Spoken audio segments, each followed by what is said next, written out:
सर्वांना नमस्कार. रुद्रदामिनी या लव्ह स्टोरीचे 13 एपिसोड यापूर्वीच अपलोड केलेले आहेत. कृपया ते सर्व एपिसोड ऐकण्यासाठी आपल्या चॅनलला भेट द्यावी. आता रुद्र संध्याकाळी पुन्हा घरी आला आणि येताना तिच्यासाठी सोबत एक बॉक्स आणला. आल्या आल्या तिला म्हणाला, दामिनी हे घे. ती म्हणाली, हे काय आहे? तो हसून म्हणाला, तुझ्यासाठी नवीन पादत्राणे आणली आहेत. आणि हे ऐकून ती पुन्हा हसायला लागली. आणि तो म्हणाला, किती वेडपट आहे ग तू, किती हसतेस. मुलींनी इतकं हसायचं नसतं, लोक नावं ठेवतात. ती म्हणाली, मग तू काय इतका फणी बोलतोस की मला हसायला येतच. त्याला मी काय करू? तो म्हणाला, बरं माते, सँडल आहेत यात तुझ्यासाठी. ती म्हणाली, रुद्र आता सँडल कशाला आणलेस? याची काही गरजच नव्हती. रुद्र म्हणाला, अगं ते मला मारण्यासाठी आणले आहेत. तुझ्या हाताचा मार कमी लागतो ना, म्हणून ब्रँडेड आणले आहेत. आपण मार खातो ते सुद्धा ब्रँडेड चपलेनच, आणि अपमान करून घ्यायचा तो सुद्धा मानाने, हो ना? पुन्हा दामिनी त्याचं ते मिश्किल बोलणं ऐकून हसत होती. मग आता ती पुढचं काही नाहीच बोलली. दोघांनीही जेवण केलं आणि तो म्हणाला, मी उद्या जाणार आहे पोलीस स्टेशनला हजेरी लावायला. तुझा काही निरोप आहे का तुझ्या लाडक्या भावासाठी? त्याची भेट घेऊन येतो ना, नाही तर सारखी आठवण काढत असतो तो माझी. मला तर उचकीच लागते बघ. तो असं म्हणाला आणि खरंच त्याला उचकी लागली. आणि दामिनी म्हणाली, खरंच दादा तुझी आठवण काढतोय की काय? खूपच प्रेम आहे हां तुम्हा दोघांचं एकमेकांवर. आणि रुद्र म्हणाला, हो ना, अगदी ओसंडून वाहतंय त्याचं प्रेम, म्हणून तर नदीला पूर आला त्याच्या प्रेमानं. असं म्हणून तो हसला आणि पुढे म्हणाला, ताई आठवण काढत असेल.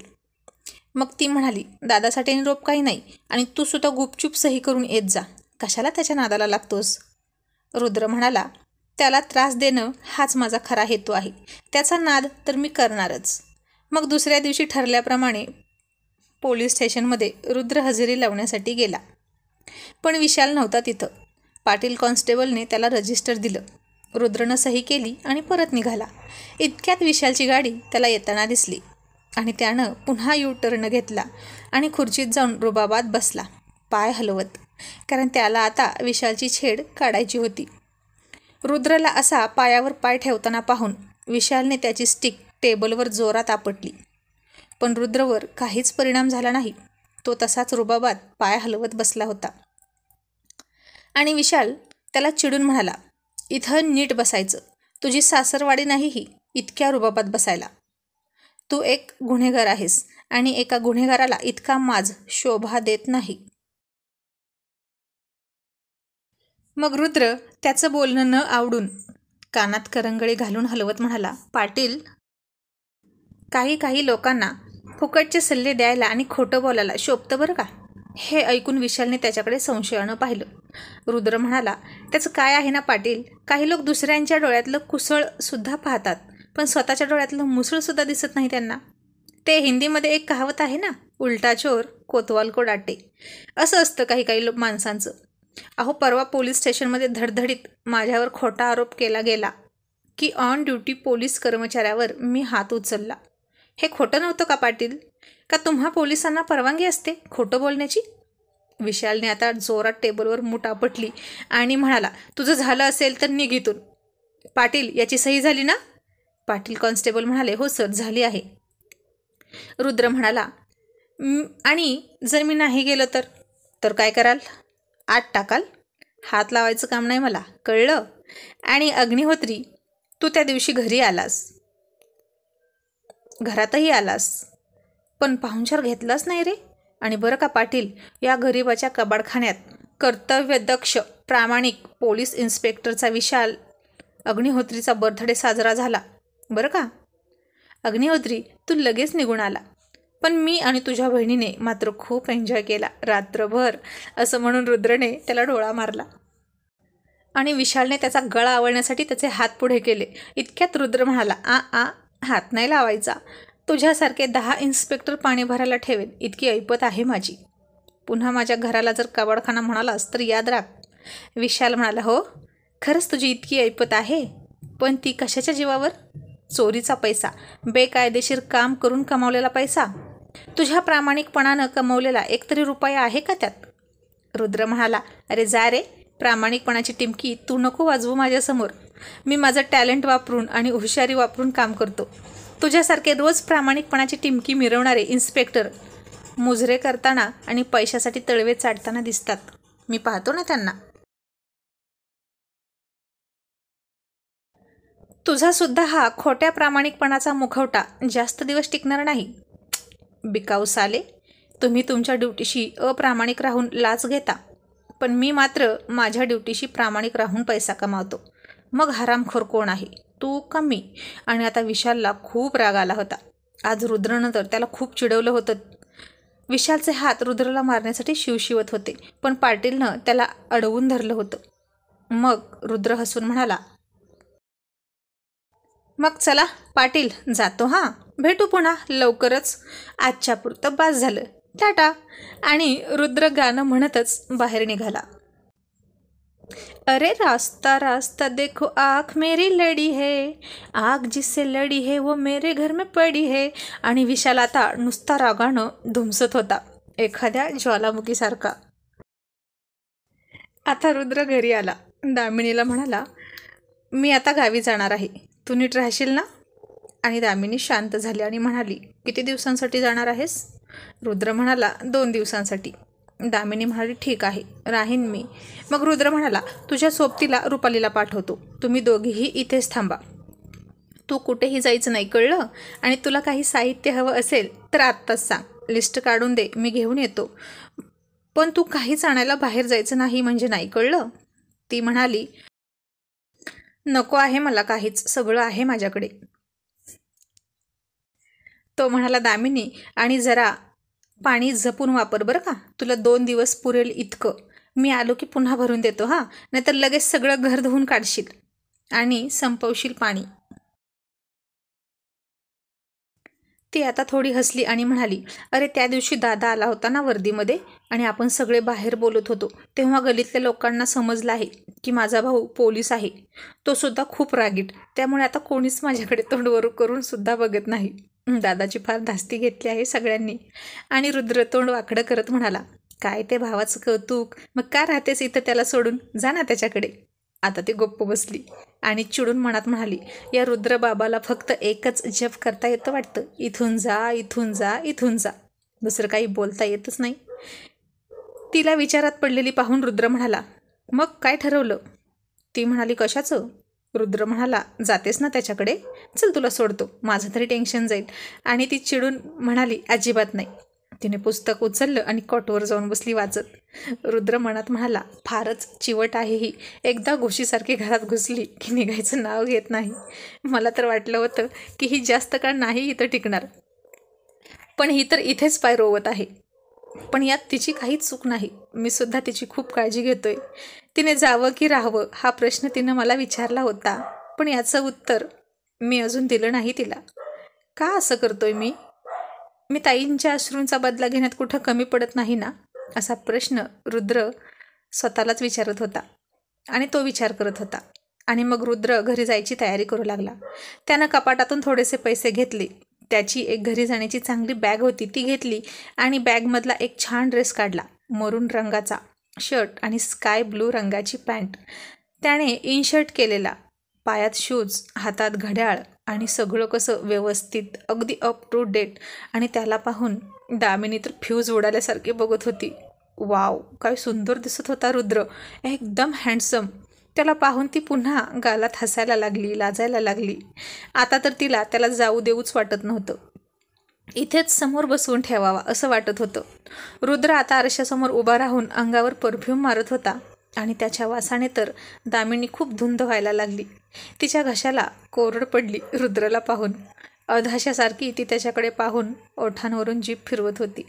एखाद्या मिठाईचा तुकडा काचेतून पाहून लहान मुलांची जशी अवस्था होते तशी तिची अवस्था झाली होती.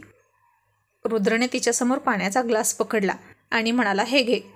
ती भानावर येत म्हणाली, काय काय म्हणालास? रुद्र म्हणाला, अगं तुला तहान लागली आहे ना, केव्हाची ओठांवरून जीभ फिरवत आहेस? ऊन पण खूप आहे ना, घे पाणी पी, यावर्षी खूपच उकाडा आहे, 2-4 दिवसात पाऊस पडायलाच पाहिजे, असं तो म्हणाला. आणि दामिनी त्याच्या हातातून ग्लास घेऊन तशीच त्याच्याकडे बघत म्हणाली, तुझ्या हॉटनेसमुळेच मला गरम होतंय रुद्र, आणि माझ्या आतमध्ये आग लागत आहे. तू केव्हा माझ्यावर पाऊस पाडणार तुझ्या प्रेमाचा? मग त्यानं बॅग घेतली आणि तिला हसून म्हणाला, चल मी निघतो. निघू का?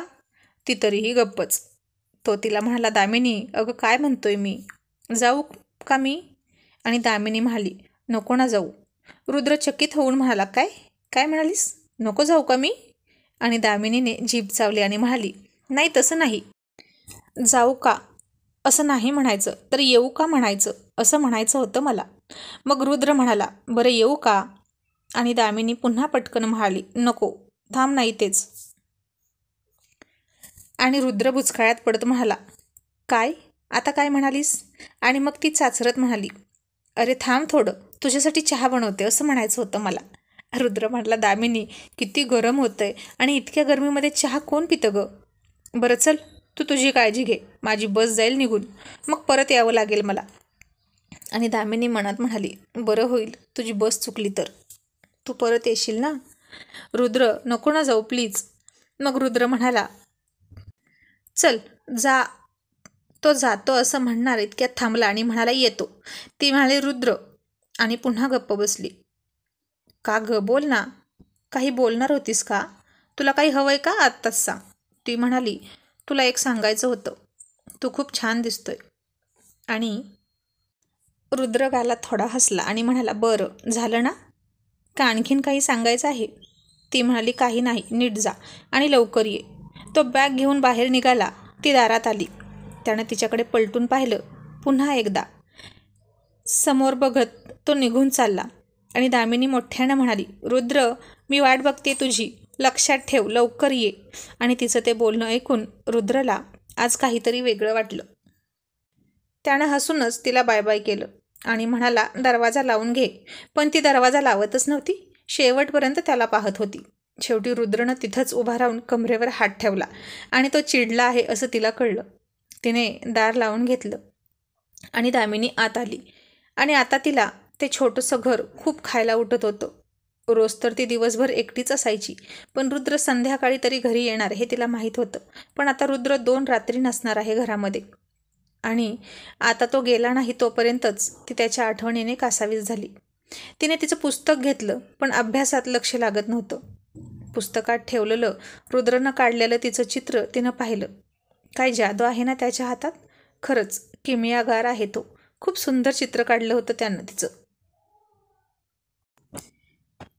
त्यानं मला स्पर्श केल्यानंतर मला काय होतं काय माहीत, असं म्हणून ते त्याचे सगळे स्पर्श आठवत बसली.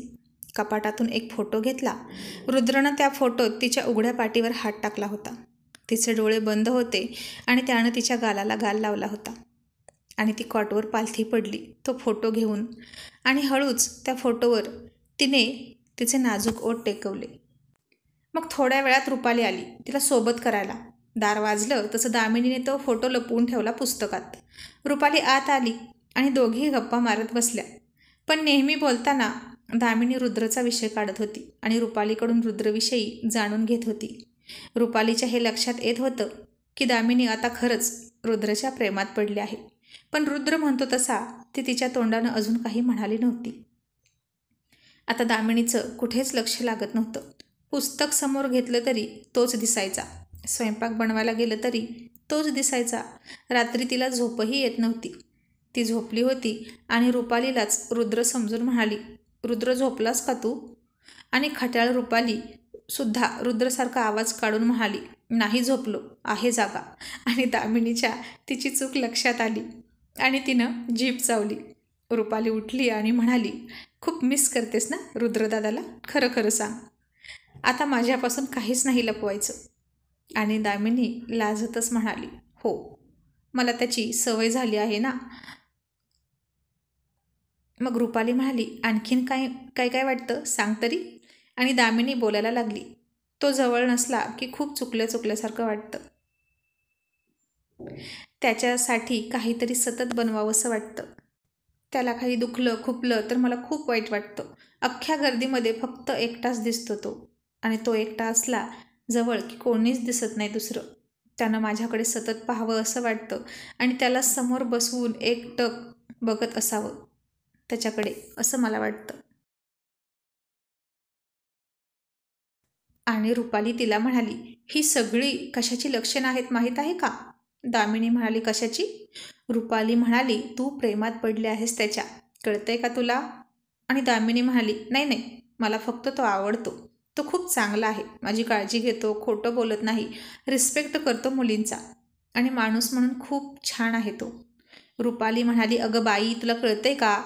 प्रेमाचीच पहिली पायरी म्हणजे तो किंवा ती आवडणे ही असते. तुला तो आवडतो, त्याच्याशिवाय करमत नाही, प्रत्येक वस्तूत तोच दिसतो, त्याच्यासाठी सगळं करावं वाटतं, यालाच तर प्रेम म्हणतात. आणि तू रुद्रच्या प्रेमात पडली आहेस, हवं तर बॉन्डवर लिहून घे माझ्याकडून.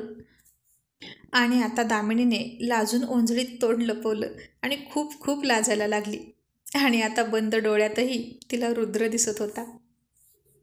आता दामिनीला तर समजलं आहे की ती रुद्रच्या प्रेमात पडली आहे. आता रुद्रला कधी समजणार आणि तो दामिनीचं प्रेम ॲक्सेप्ट करणार का, हे पाहणं रंजक ठरणार आहे. त्यासाठी आपल्या चॅनलशी कनेक्टेड रहा. धन्यवाद.